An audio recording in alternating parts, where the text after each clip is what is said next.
Okay, let's look at phase 3 of the 26-week Internet Marketing Plan framework, and that is link building. So if we zoom out here and scroll up a little bit here, we will get to the beginning of phase 3, and that is week 14, major directories.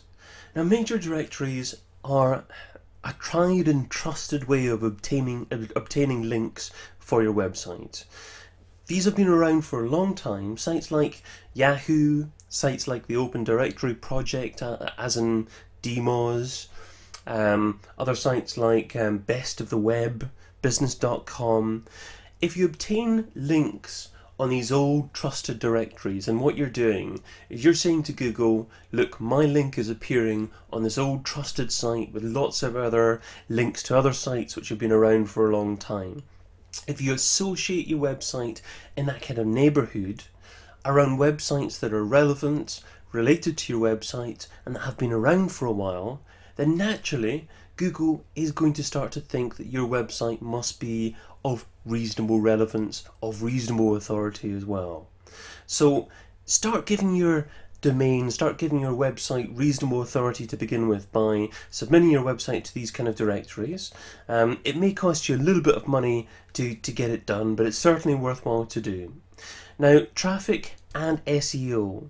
You don't just submit your site to these directories just for SEO, just for search engine optimization benefits.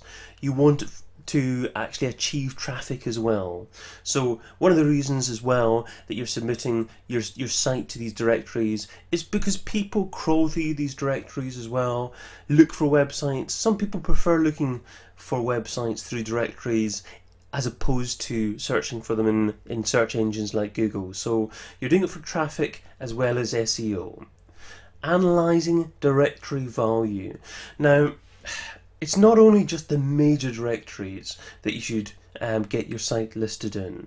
There are other directories that are still quite big out there, but you might not necessarily have heard of. So if you haven't heard of the directory, how do you actually determine whether or not it's actually of value and worthwhile getting your site listed in? Well, there's a couple of sites, there's a couple of services like Alexa Rank, Google PageRank, that you can actually use to determine whether or not a website is actually worthwhile getting your own site listed in.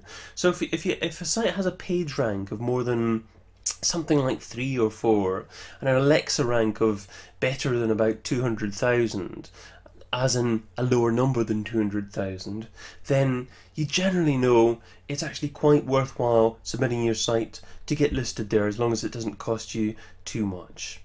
Now, there are lots of other directories out there, and it's sometimes worthwhile just getting someone else to submit your site to these big major directories.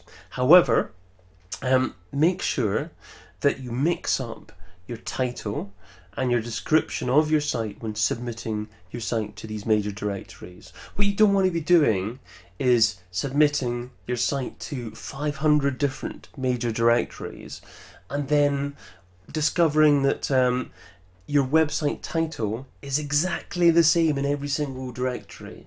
Then it's obvious to Google that you've just gone on and submitted the site yourself rather than other people submitting the site because they like it. So mix up the titles and descriptions a little bit when you're submitting your site to these directories. Now, there are quite a few other directories out there, so let's have a look at a few other different types of directories. Next, you've got niche directories, and I've also bundled in review sites with this. Now, niche directories are in effect industry niche directories, sites that are particularly relevant to your industry. So it's not necessarily the biggest directories in the world, but it is directories that are particularly relevant to your business model. So if your business is about maybe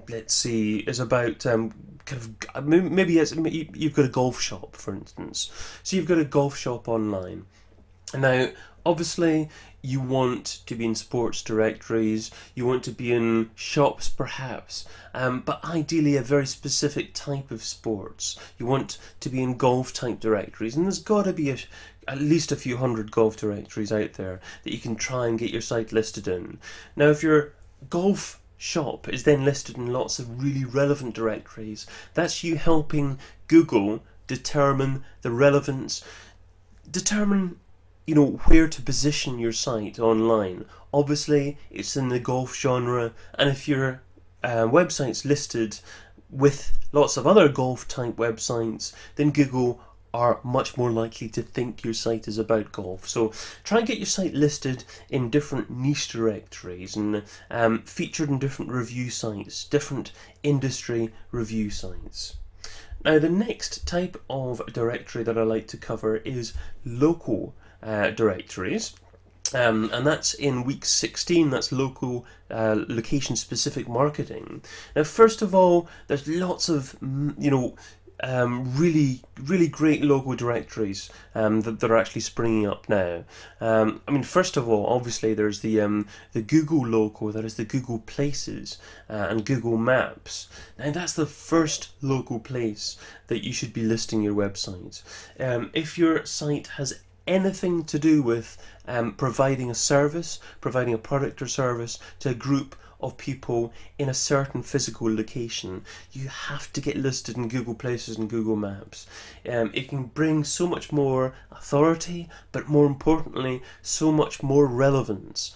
Google will know where your business is based, and also people will be much more likely to be able to find you when they start searching Google and Google Local for a specific product or service in relation to where they are.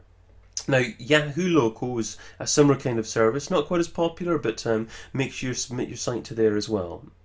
And now there are lots of other local type marketing that, depending on your business, is very relevant for now and certainly extremely relevant for the future. I'm thinking specifically of local social networking, about mobile marketing.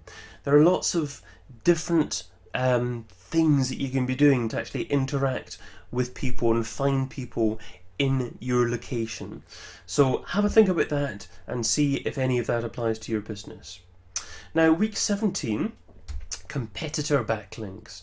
It's so important when you're seeing competitors ranking highly in Google to try to determine why they're ranking highly in Google. Now, the chances are that they're ranking highly simply because they've got great links, great relevant, keyword-rich links back to their site. So what you can do is you can analyze, using a few different tools, where the links are coming from, and you can attempt to replicate those kind of links to your own site as well. So really important to do some competitor link back analysis. Establishing the keyword phrases your competitors are ranking for, and then benchmark your website against your competitors' sites. Use a tool like Market Samurai to benchmark continuously, because they've got great graphs, and what they'll do is they'll graph over a period of time how your site is performing for certain keyword phrases, how certain pages on your site are performing over time. So use those tools. Use backlink value ranking. Determine whether or not it's actually worthwhile to try and obtain a link or not. If a link has high page rank, high Alexa rank, a bit of common sense, is very relevant to your particular business, then it's definitely worthwhile contacting prospective link partners and saying, look, what can I do for you in order to actually get a link on this page? If you phone someone up, you'd be amazed. You can certainly persuade people to link to your site, and there are lots of different incentives that you can give people in order to actually be persuaded to link to your site. So if there are good linking opportunities out there, competitor backlinks are a great way to find them. Week 18, beg, barter or buy. What does that mean? Okay, well, that in effect means buying links, kind of bartering for links. Now, Google do frown upon buying links. However, so many sites out there do it, and what you need to do is think a little bit sensibly and analyze whether your competitors are doing it excuse me, and whether or not you know, they're getting away with it, and if they're getting away with it, how are they getting away with it? You know, can you replicate similar kind of link buying? If you do it really subtly and you perhaps buy one link that links back from someone else's main content body to an internal page in your site, it's very, very unlikely that, you know, people will find out about that. So you can definitely manage to achieve under the radar link buying if you know what you're talking about. Testimonials are another fantastic way to actually obtain one-way links back to your site. How do you do that? Well, if you buy a product or service yourself, you know, leave a testimonial, but leave your website address as your testimonial as well. And then if you do that, the chances are some sites out there will choose to link back to your site with a live link back to your site. Week 19, blog and forum comments. It's really important to start to interact with people in your industry, and you can do that on blogs and forums. It'll build your industry reputation. You know, you can start to drive really relevant visitors back to your site from there. It'll improve your SEO if you start to actually leave signature links on forums. You need to start reviewing blogs and forums for value. Obviously, you don't want to be just commenting on any blog or any forum, especially it needs to be relevant to your particular topic, relevant to your industry, and obviously needs to have at least a few regular visitors in order to attract a few visitors back to your own site. But blog and forum comments, very, very useful form of internet marketing there as well. And let's moving on. Moving on to week 20. Now, week 20 I've got is guest posts.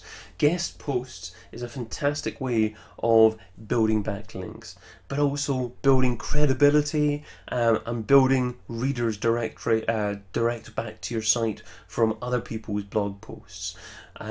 Guest posts will let you become an authority in your industry because you're writing great content, you're getting it published in other blogs out there that are trusted, there are authority figures already in their niches, and once you actually publish a blog post on their blogs, then it's association. By association, you're giving yourself some of that authority as well.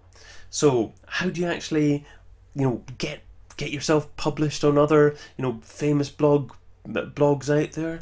Well, you'd be surprised. There are actually quite a few blogs that ask for content, that ask for guest posts. You know, even the best writer in the world doesn't necessarily want to write every single day, and if they can find a decent occasional guest poster, then they may be willing to accept that. So, you know, the great thing about guest posts as well is that you can quite often get a keyword-rich link or two within the content back to your site. So that's another great way of link building, which is, of course, phase 3 of the 26-week internet marketing plan. So there we go. So that's phase 3 and link building.